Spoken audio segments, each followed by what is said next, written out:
My mom vanished at my sister's wedding, and I woke up in another life. Reddit Sci-Fi story. I never thought a single afternoon could rewind my entire life, like a cassette tape chewed in the middle, and spat back out with different dialogue. But that's exactly what happened on the day of my sister's wedding. The day my mother vanished in front of 200 guests, 3 photographers, and a dozen cell phones set to record. If you'd asked me the night before, I would have said the most dramatic thing likely to happen was a drunken speech from Uncle Mark or my father tripping over the floral arch. But this was something entirely different.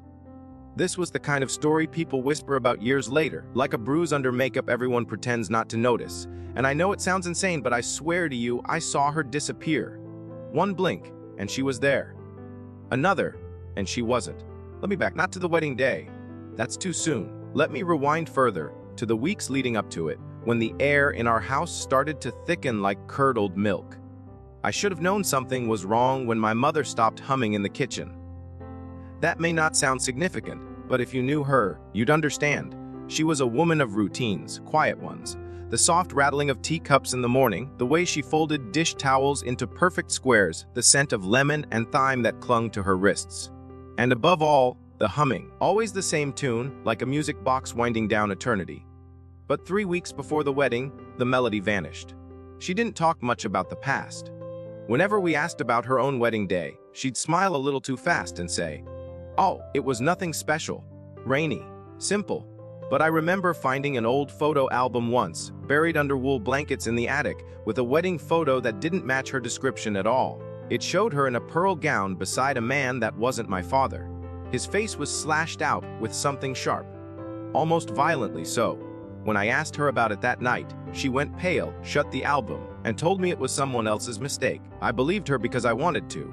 It's easier that way, you know? Believing the version of your parents that feels safe. But safety is just a myth we wrap ourselves in when the truth is too cold to touch. In the final days before the wedding, strange things started happening. I caught her staring out the window for hours, even after sunset, whispering things like, "Not much time left," or "It won't wait forever." She began rearranging furniture at odd hours, hiding items behind cabinet panels, old letters, fragments of photographs, a key wrapped in lace. I didn't say anything. We all thought she was just stressed about the wedding. Who wouldn't be? My sister, Claire, had chosen a venue straight out of a lifestyle magazine, a glass greenhouse in the countryside, white doves, a string quartet, a guest list packed with people who cared more about flower arrangements than family. My mother smiled through all of it. Tight, rehearsed smiles, but I could feel something boiling underneath. A crackling unease that spread through the house like mildew. The morning of the wedding, she dressed in a navy blue dress she hadn't worn in decades. I knew that because it still had the dry, cleaning tag dated 1991. When I asked about it, she said, "Some things come back when they need to." That answer should have chilled me. Instead, I nodded and zipped the back of her dress like nothing was off. But when I looked into the mirror behind her, for just a moment her reflection didn't match. I know, it sounds impossible, but I saw it. The mirror showed a younger version of her, the one from the torn wedding photo, and her eyes weren't looking at me. They were fixed on something behind the glass, something I couldn't see. By the time we arrived at the greenhouse, the sky had turned the color of bruised peaches, threatening rain even though the forecast had promised sun. People joked about it. "Rain's lucky," someone said. "Means cleansing." But it didn't feel like cleansing, it felt like warning. My mother stood apart from the guests, fingers clutching that old key beneath her sleeve, eyes scanning the trees. At one point, she turned to me and whispered, "If he comes, don't look him in the eyes." I asked who she meant, but she just blinked and said, "No matter what happens, don't follow me." The ceremony began. Claire looked radiant. My father beamed. The guests smiled. But I couldn't stop watching my mother, who kept glancing over her shoulder like she expected someone to emerge from the woods behind the greenhouse. And then, right before Claire said her vows, it happened. My mother's body jolted, like she'd been yanked by invisible strings, and she stepped backward into the garden. No one noticed at first, but I had to. I found her behind the hedges, standing beside a broken sundial, her hand pressed to the stone like it was a lock. I don't know how to explain what happened next. 1 second, she stood there, lips moving in some language I didn't recognize. The next, there was a flicker like the world hiccuped, and she was gone. Not run away, not hiding, Gone. The air where she stood shimmered like heat above pavement. And that her key lay on the ground burning cold when I picked it up. Of course, no one believed me. They said she wandered off, had a breakdown, couldn't handle the pressure. The police combed the area for days. Drones, dogs, thermal scanners. Nothing. No trace. It was like she'd never been there at all. But she had. I saw her. I felt her leave. And more than that, I think she chose to. In the days that followed, I returned to the sundial. Every night, I waited. I listened. The key stayed cold in my pocket, like it was waiting too. On the 7th night, I noticed something new. Moss patterns on the sundial shifting, forming letters. A single word etched in green. Soon. That's when the dreams began. Dreams of a place that looks like our house but isn't. Dreams of a mirror that hums. Dreams of my mother's voice, echoing from behind a door that doesn't exist. And in every dream, she says the same thing. Don't let them fix what was broken. Some cracks were meant to stay open. I haven't told Claire. I haven't told anyone, but I know my mother didn't vanish. She crossed. To where? I don't know yet, but I think she's trying to bring me with her. Or warn me not to follow. The key is still with me. And lately it's been warm. Very warm. The key began to change the moment I started keeping it near me at night. At first, it was just the warmth, gentle, almost comforting, like the feeling of sunlight on your skin in early spring. But then it pulsed. It would throb faintly against my leg, as though responding to some invisible rhythm. I started placing it on my nightstand, watching it as I drifted off. On the 3rd night, I swear I saw it twitch. Not roll, not slide. Twitch like it had muscles. That was the night I woke up with a nosebleed and the distinct memory of my mother's voice whispering in my ear. The door has already opened. Don't make the mistake of closing it again. I didn't want to tell anyone. What could I say? Hey, I think my missing mom might be trapped in a parallel dimension and this 30-year-old wedding key is some kind of interdimensional lockpick. I was already known as the weird sibling.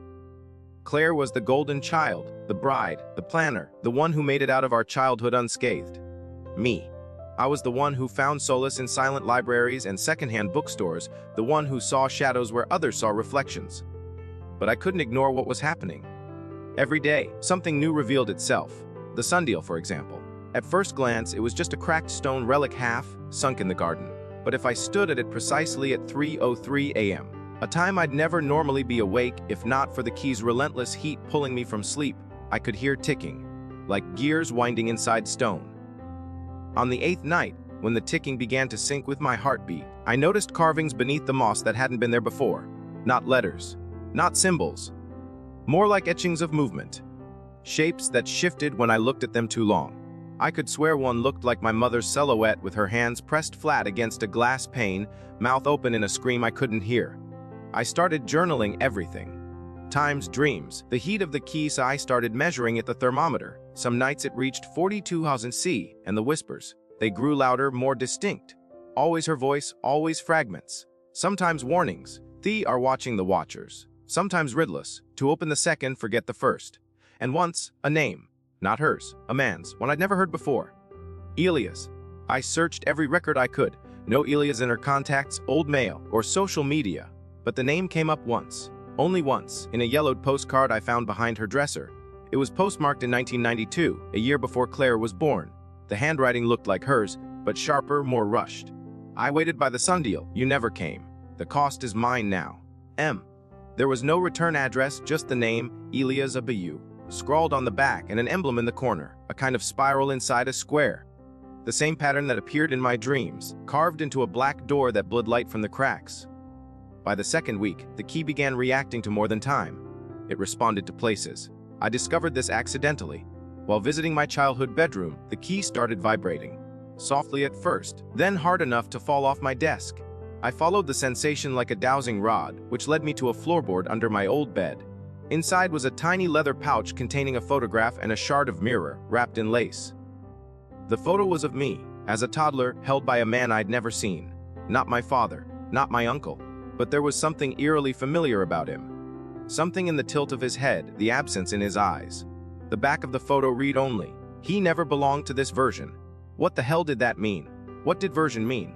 I started isolating, not out of fear but necessity. People noticed. Claire started texting less. My friends stopped inviting me out.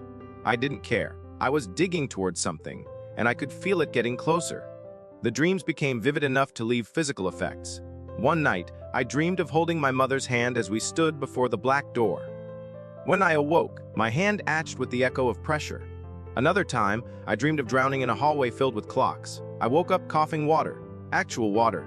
My pillow soaked, my lungs burning as if I'd inhaled mist. The doctors said it was sleep apnea. I didn't argue. What could I say? Eventually, I returned to the greenhouse. Not for closure, for access. I went alone, late at night, long after the wedding guests had returned to their lives. The place had already been cleaned and locked up, but I found a way in through a gap in the fence. The sundial was there waiting. This time I brought the key. As soon as I touched the stone with it, the world dropped an octave. Everything around me dimmed, not darker. Quieter, like standing inside a padded box. The ticking returned, louder now, rhythmic. I pressed the key into the groove I'd noticed forming near the sundial's base. It slid in like it had always belonged there. And then it turned on its own. The sundial cracked with a sound like a spine breaking in slow motion. The ground beneath me began to glow. Not brightly, but enough to reveal symbols etched into the earth in circles that pulsed in time with my heartbeat. I should have run, but I didn't. I stood there as the world folded inward like a curtain and then just as quick stopped. I was still in the garden, but it was different. Wrong. The sky was black, not nighttime black, but void black. No stars, no clouds, just emptiness. The greenhouse behind me was twisted, more organic than structural, like it had grown there from metal roots. And the sundial had been replaced by a well. A dry stone well that hummed softly. I looked into it and saw not water, not stone, a reflection, my mother's face. She was staring up at me with tears streaming down her cheeks. And behind her something moved. Something tall, featureless, made of shadow stitched with white seams. I dropped the key. The reflection shattered, and I was back. Same garden, same sundial, but the key was gone. I ran. That night, the dreams came back in full force, but this time they weren't dreams. They were memories. Memories I'd never lived. Me, at age 6, sitting in a room with blue wallpaper that never existed in our house. Me holding a different woman's hand. Not my mother, not quite, a version of her. Same voice, different eyes. In one memory, I saw a different Claire. Shorter, louder, cruel. In another, I saw a world with 2 moons and a house that bled when it rained. These weren't just hallucinations, they were versions. The next morning, I received a letter. No postage. No handwriting. Just a blank envelope containing a mirror shard identical to the one I'd found beneath the floorboard. This one had a number etched into it too. I placed it beside the first. They clicked together. A third dream that night gave me my first full sentence from my mother. You're beginning to see it now, aren't you? What they erased. What we were before the edits. Versions. Keys. Shards. Names I don't recognize. People who shouldn't exist. Reflections that lie. I don't think this is about my mother anymore. I think it's about all of us. And something, or someone, is watching to make sure we don't remember. I stopped trusting mirrors the moment I saw one blink. It wasn't dramatic. Not a shatter, not a sudden jump scare like in horror movies. Just a blink. My reflection closed its eyes for half a second while I stared directly at it, unmoving. Then it smiled, as if it knew I noticed. I threw a towel over it and didn't look back. By then, I had collected 3 shards. Each one came the same way, no return address, no message, always in the morning after a vivid dream, memory. The second shard came after I dreamed of a boy I've never met but felt I should. We sat in a treehouse built from bones and wires, eating something that looked like apples but bled when bitten. He told me, "This isn't the first time we've had this conversation. You forget. Every time. But I don't." I asked who he was and he just smiled, tapped his temple and said, "You named me." The next morning, shard number 2 was on my window ledge, cold and humming faintly. It had the number 5 etched into the back. The third came after I dreamed I was my mother. Not like I was with her. I was her. Her memories flowed through me like a torrent, a river with no bottom. I saw myself as she must have decades ago, standing in a version of our house that had rooms we've never had, a hallway with no end, a staircase that spiraled down instead of up. She was arguing with someone unseen, someone who sounded like my father but wasn't. The voice said, "You promised to forget. That was the deal." She screamed back, "And you promised to leave him alone." That him was me. I woke up with my ears ringing and blood on my pillow. The third shard was resting beside my alarm clock. This one had no number, just a symbol I'd seen before, the spiral inside the square, Alias's emblem. I began keeping the shards in a lined wooden box I found in the attic, one my mother used to store old jewelry. but even closed, they made noise. Clicking, sliding against each other like teeth grinding. I stopped sleeping in my room and moved to the couch. Not that I slept much anymore. Not really. By now, I'd given up pretending this was something rational. My old life, the one filled with student loans, grocery lists, and morning podcasts, was dissolving. The only routine I had left was investigating the pieces, looking for patterns, tracking the messages hidden in my dreams and the objects left behind. I was building something I just didn't know what yet. Then one night, the mirror in the hallway shattered on its own. No impact, no earthquake, no draft. Just a loud, cracking sound, and when I rushed to it, I found a single message scratched into the wood behind the glass. Dio T Klectatec Vinage. It was the first time the story warned me. Until that point, I'd been operating like a detective, a historian uncovering hidden family lore. But now I felt hunted, like whatever I was piecing together wasn't just revealing something. It was activating it. I thought about stopping. I really did.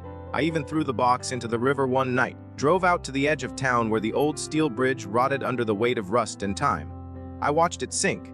2 days later, the box was back, on my kitchen table, dry, with a fourth shard inside. That's when I knew the rules didn't apply anymore.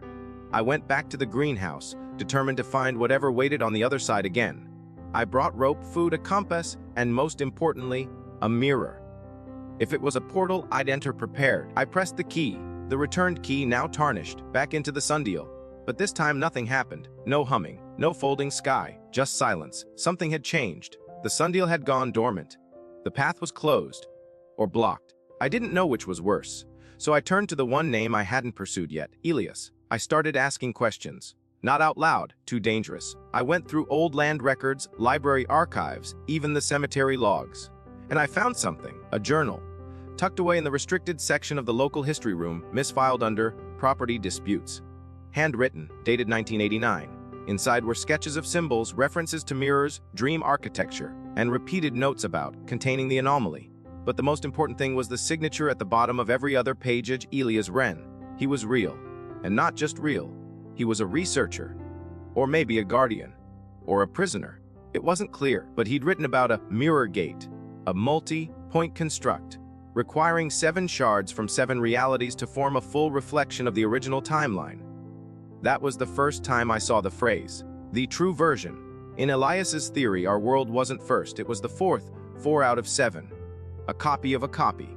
Each version corrected a flaw in the last, but introduced new anomalies. The mirror gate wasn't a portal, it was a failsafe, a way to restore the original world, if and only if all 7 shards were gathered and placed correctly. But doing so, Elias warned, would collapse the other 6. In other words, to fix the original, the rest had to die. I sat with that for hours, rereading the line over and over. To restore 1, 6 must be broken. I began to understand why someone would try to hide this. Why my mother had vanished, why she left behind fragments instead of letters, why she told me not to follow her, but still left a trail. She was caught in the decision, and now I was too. Later that week, I received my first visitor, a knock on the door at 3:03 a.m. The same time the sundial used to hum. I almost didn't answer, but something in me knew it wasn't random. Give a name. He did mid-50s, gray coat, gloves even though it wasn't cold, and his eyes, blank, not empty, just overwritten. He asked a simple question, have you seen anything that doesn't reflect properly? I didn't answer. He didn't insist. Before he left, he handed me a photo. It showed me standing in the greenhouse garden, only I wasn't alone. Beside me was my mother, and behind us, the shadow-stitched figure I'd seen in the well. The image had been cut. My eyes and the creature's mouth perfectly aligned in the tear. Do not trust the next version, he said quietly. It knows what it's missing. And then he walked into the woods. That night, I didn't dream. I woke inside a version. It looked like my apartment, but it wasn't. Everything was too perfect. The light was warmer, the food tasted better, my phone had messages from people who hadn't spoken to me in years. Apologizing. Fixing things. Even my mother was there. She hugged me like nothing had happened. Said the wedding was lovely. Asked if I was feeling better. There was no greenhouse, no sundial, no shards, but the box was still under my bed. And this time it held 5 shards. I ran to the bathroom, ripped the towel off the mirror. My reflection smiled. Then it whispered, almost whole now, just 2 left. I haven't escaped that version yet. But I think I've figured something out. They aren't trapping me. They're testing me, and if I make the wrong choice, If I collect all 7, then I might become the thing behind the glass. It's been 11 days since I woke up in this version. 11 days of perfect breakfasts, cheerful weather, and a world so polished it makes my teeth ache. At first, I thought it was a trap, an illusion designed to keep me complacent while the real world unraveled somewhere behind a thin wall. But now I understand it's not a trap. It's a sales pitch. Here, everything works. My friends call, my job actually values me. My mother never vanished, because she never had reason to. Claire's wedding. It went off without a hitch. No rain, no sudden exits, no sundial humming like a heartbeat. In this version, I have a partner. His name is Aaron. Apparently, we've been together for 4 years. He knows my favorite mug, the way I bite my lip when I'm nervous, and he always kisses my forehead before leaving for work. But I don't remember any of that. He's loving, warm, kind. But he's not mine. He's someone else's memory of what I wanted. And every night, when I check under the bed, the box is still there. Now it holds 6 shards. The 6th appeared after a day that felt more like a dream than any other. It was Claire's birthday. We went to some cottage by a lake I've never seen before, though everyone insisted we used to come here every summer. The trees shimmered with a golden hue that didn't quite match the season. The sky looked painted, and at one point, I swear I saw my reflection blink out of sync with me in the water. Later that night, back in the version of my apartment, Aaron handed me a gift. "You forgot to open this," he said. "It wasn't wrapped. Just a shard, cold smooth, etched with the number 1, the first shard. Now I had 1, 2, 3, 5, 6 in this. Only number 4 was missing. The center. I didn't sleep that night, not even pretend to. I sat by the mirror, the one that hadn't blinked yet, and stared into it until my eyes burned. I asked it, quietly at first, who was watching me. Then I screamed. The mirror didn't crack, but my reflection's smile slowly twisted until it matched the grin I saw once in a dream. "You're almost ready," it mouthed. The next day, the sky wasn't quite right. It had no clouds, no sun, just a dome of light, featureless and dull. The world had run out of budget, like a game engine giving up on rendering the edges. The neighbors walked past my window on a loop. Same scarf, same phone call, same laugh. That's when I knew this version was failing. Or maybe it had been dying the moment I arrived. But then came the voice, not from a dream this time, from the mirror. A voice I recognized, my mother. She didn't appear, just the sound. "He'll give you the last piece if you ask. But don't. The moment you hold it, the others won't let go." And beneath her voice, something else whispered, layered and deep. A dozen different versions of her, maybe. All overlapping. Version 4 is not a bridge, it's a mirror. If you enter, you'll never leave. That day, Aaron proposed. I nearly laughed. Of course he did. "Tie me down. Keep me here. One last shot before the story resets again." But I didn't say no. I said nothing. And that night, I pried open the floorboards. I needed to know if the box was really there or just part of the script. It was. But now it was different. Lined in velvet. Too soft. The shards glowed faintly, pulsing together. And behind them, taped to the bottom, I found a photo I'd never seen. Me, not this me. A different haircut. Different clothes. Standing in front of the sundial, holding what looked like a mirror made of bone. And behind me, 7 other versions of myself arranged like a fan. Some smiling, some screaming. One of them was bleeding from the eyes. The back of the photo had one sentence. "You already chose once." I didn't know what that meant. Not until I found the door. It was behind the hallway bookcase, a spot that didn't exist in the original apartment, or any other version I remembered, a seam in the wall. When I pushed against it, it gave way with a soft click, like a lid on a music box. Inside it, nothing, just a room, perfect white, endless, no floor, no ceiling, just light, and at the center a man. He wasn't Elias. I knew that immediately. Elias felt fractured, unstable, stitched from timelines that didn't belong. But this man was solid, fixed, like he belonged. Version 4, he said calmly. "The mirror world, the one that remembers." "Remembers what?" I asked. He gestured around him. "All of it." I looked again, and this time, I saw. Every version was here, bleeding through the light. A child's bedroom with no door. A wedding where no one clapped. A world where the sky blinked. Another where clocks blood ink. And in the center, a final shard, number 4. I reached for it. His voice stopped me. "If you take it, you'll see everything. All at once. You won't come back whole." I stared. "And if I don't, you'll wake up in a version that loves you. With no memory, no keys, no doors. A better life, or the true one." My hand shook. I took it. The moment I touched it, everything ruptured. The versions collapsed into each other. Light and dark clashed like ink on water. I screamed. Dozens of me screamed back. Some reaching, some hiding, some laughing like they'd waited for this. And then, silence. I was alone, holding all 7 shards, and in front of me the gate, a mirror the size of a building, etched with symbols older than memory. It showed not my reflection, but all of them, every version. A one step, and I could bring it back. The first world, the original. The one where none of this ever happened. But then I heard her again, my mother. One version, or maybe all of them. If you open it, you destroy everything else, including me, including you, and behind her, Elias. But you've already done it once. You just don't remember. I dropped the shards. They floated, merged. The mirror began to crack. And in the cracks, I saw not destruction, but choice. Not one door. Not one truth, 7. And somewhere, deep within the echoing light, my reflection whispered, "Which version do you want to be?" I still haven't answered, because I don't know if I'm the one making the choice, or if I already did. They say when glass shatters, it remembers every version of itself before the break. Every pressure, every hairline fracture, every moment it almost gave in. But didn't. That's how I feel now, like a mirror that finally cracked and remembered what it used to be. But instead of collapsing, I'm still standing, still choosing. Or trying to. I've been trapped in the in-between ever since the 7th shard merged with the others. Time here doesn't move forward, not backward either. It loops, stutters, folds over like pages in a misprinted book. Some moments repeat exactly, others fracture just slightly. And every so often, something bleeds through from another version, a voice, a memory, a scream that isn't mine but used to be. The gate looms in front of me, stitched together by the 7 shards, each now part of a single obsidian pane pulsing with a rhythm that matches my own heart. I don't know what it's waiting for. Maybe me. Maybe someone else. Maybe a decision I've already made but haven't realized. At first, I thought I had options. Walk away. Refuse. Break the mirror before it breaks me. But that's not how this works. You can't unchoose a choice you've already lived through.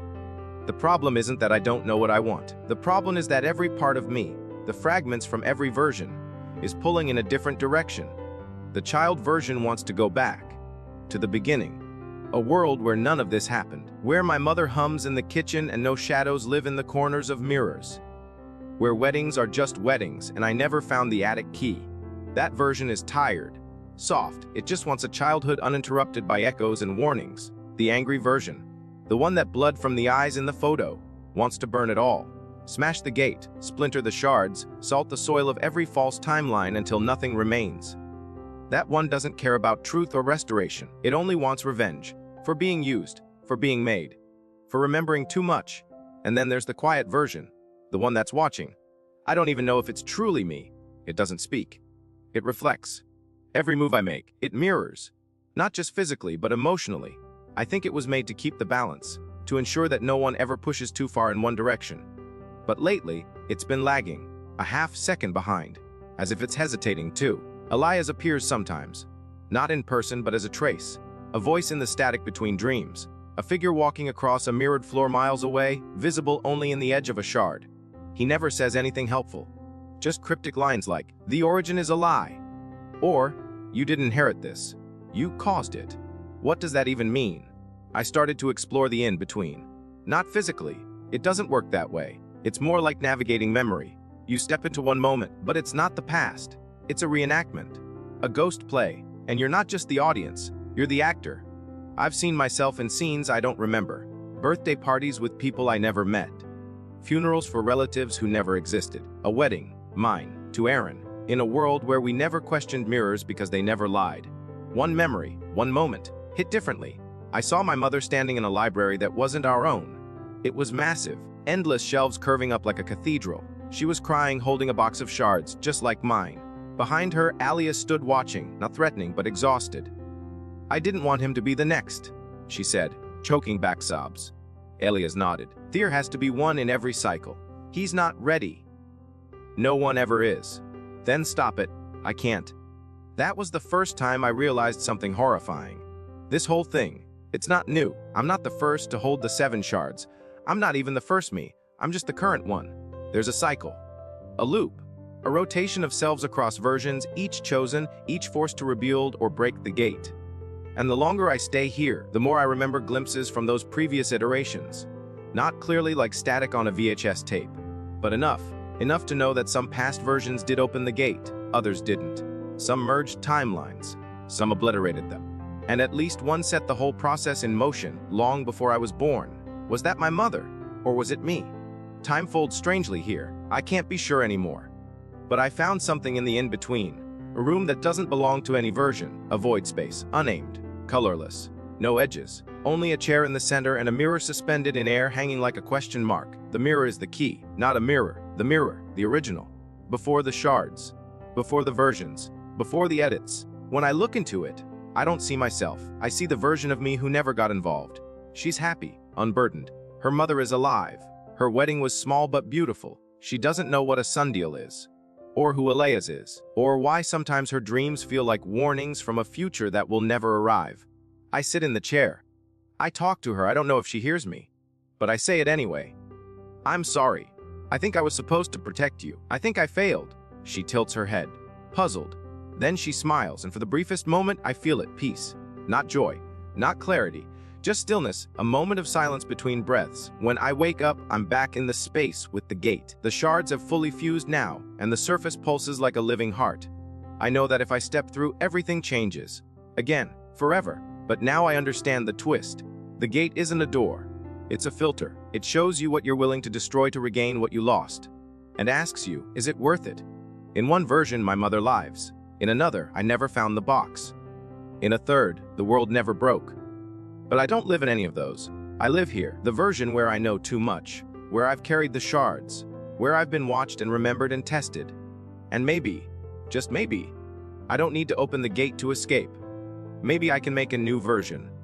Not by choosing what to forget, but by choosing what to keep. The gate flares as I step forward. Behind me, all the other versions stand still, waiting, watching. Some terrified, some hopeful. One nods, the rest hold their breath. And as I reach out, the mirror speaks for the first time. Not in words, not in whispers, in memory. And I remember everything. They say when glass breaks, it remembers how it was whole. But as I stood before the gate, every shard humming in me, through me, around me, I realized the opposite was also true. That once something has shattered, it can never be the same again, even if you try to put it back together, even if you want to. Because you remember the moment of fracture too vividly. And now I was that fracture, standing in the center of it all, holding the weight of 7 versions and a decision I was never meant to make, not fully, not consciously. And yet here I was. I thought stepping through would be a clean answer, that beyond the mirror would be the true world. The original timeline, my mother alive, my life untangled, my memory reset like a chalkboard wiped with a wet sleeve. But the mirror didn't offer escape. It offered a test, not of strength or resolve or truth, but of identity, who I was when no one else was watching, when no version could interfere, when no one else could tell me what I should become. I remembered everything, not like a timeline, but like a chorus. Every self I had been, every life lived in a different frequency, layered behind my bones. I remembered the moment I first touched the key, the way the metal hummed in my palm like it recognized me, not as I was but as I would become. I remembered the look in my mother's eyes at the wedding, the silent plea not to follow her, even though she'd left every breadcrumb for me to do exactly that. I remembered the shadow, Stitch figure standing at the edge of the well, the way it didn't move, didn't chase, just waited, like it already knew I would come full circle. I remembered the boy in the treehouse with bleeding fruit, the other versions of myself behind me in that photo. Some proud, some broken, some too empty to feel anything at all. I remembered Elias, tired in every dream, always just out of reach, always speaking like someone who'd already watched this play 100 times. And above all, I remembered the 8th shard, the one I didn't know I had been carrying, because the 8th wasn't a fragment of glass. It was a choice, and it looked like me. The final reflection, the version of myself that had watched from the mirror behind every move, attracting me with those almost identical eyes. She offered me that last piece without a word, not as a challenge, but as a mirror offering itself for the last time. I took it. I didn't speak. I didn't cry. I simply understood. The gate stopped pulsing. The glass didn't break. It went still, and in that silence, I felt the press of 1,000 lives waiting on the other side. Versions that would be erased if I chose to step through. Versions that mattered. People who laughed, cried, lived full lives. Even if they were echoes, even if they were fragments, they deserved more than deletion. I stepped back, just a few inches, but it was enough. The gate responded not with light, But with memory, it played back the whole cycle. Mine and others, worlds where I lived, worlds where I died, ones where I never existed. I saw a version of my mother building the first mirror. I saw one of Elias sealing the seventh shard into his own spine. I saw Claire crying over a box of keys she never understood. I saw myself again and again running towards something, always just a step behind, and suddenly it was all so clear. The gate was not a doorway. It was a furnace. It was meant to melt us down to our purest decision and see what remained. Truth or peace, memory or mercy, past or possibility. I let the gate fade. I didn't open it. I didn't destroy it. I absorbed it. Let it fold into me. Let every version settle behind my ribs like echoes finding harmony. I woke up in my apartment, my real one. The light was dim. The fridge hummed. The calendar was still turned to the wrong month. No errand. No strange books. No wedding invitations. Just my life as it had been before the mirror. But I was not the same. I checked the table. The box was there. Empty, except for a note. My mother's handwriting, soft and slanted. You chose the hardest path. To remember and stay. That's how we begin again. I didn't cry. I smiled. Just barely. Claire called that afternoon. She told me she'd had a weird dream. Our mother humming in a greenhouse, walking backwards through a sundial. We drove there. Together. No words needed. The sundial was still cracked, but silent now. No keyhole. Just moss. Just stone. I looked underneath it, hoping for nothing, and found something. A photograph. Me and Claire. Kids, holding hands. A woman behind us. Familiar and unfamiliar all at once. My mother, but not the one I remembered. One from another version. Claire stared at it, confused. She looks like someone from a dream, she said. I didn't correct her. I didn't tell her anything. That night, for the first time in months, I dreamed without bleeding timelines. No doors, no gates, just one image. A mirror, and my face in it, only mine. No smile, no watcher behind the glass. I woke up and breathed in silence. Full silence. No ticking, no static. Just peace. I passed the hallway on my way to the kitchen, and I heard it faint, soft, steady. My mother humming, the same tune as always. I didn't turn. I didn't stop her. I just let it play, because some cracks aren't meant to be sealed. Some mirrors aren't meant to be fixed, and some stories aren't meant to end. Only continue, in whichever version we choose to live. Enjoyed the video? Give it a thumbs up, subscribe to the channel, and tap the bell so you never miss an update.